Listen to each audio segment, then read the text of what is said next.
Glass skyscraper coming up on the right is the massive 300 North LaSalle. It was built in 2009. The architects are Picard and Chilton. This skyscraper is actually LEED certified platinum. Platinum is the highest rating of LEED. LEED stands for Leadership in Energy and Environmental Design. How did this skyscraper earn the platinum rating? Every single thing inside of that skyscraper is made from recycled material within a 500-mile radius of the city of Chicago. In front of the boat is the double-decker Wells Street Bridge. Wells Street Bridge is one of the two double-decker bridges in Chicago for the L train to go over top. The L train is the second oldest transit system in the country behind the one in Boston, Massachusetts. The L train was invented for the World's Fair of 1893. You can't miss the next building on the right, literally.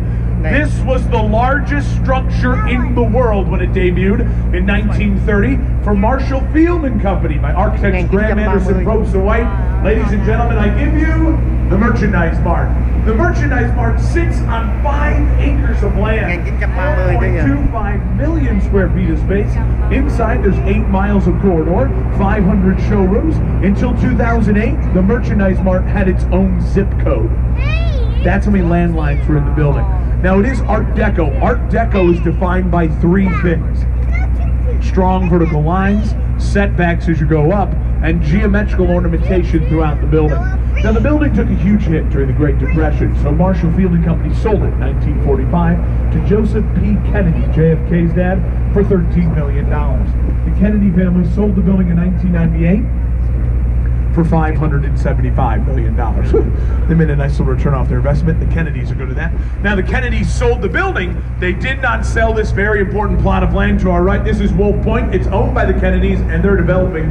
Their first skyscraper opened last year, 500 feet tall. They're working on their next one. It'll be 650 feet tall. The third skyscraper will be where that white crane is now. It'll be complete in 2022. It'll be 950 feet tall. The Kennedys are reshaping Chicago's skyline. Wolf Point to our right is where Chicago started as a city in the 1820s.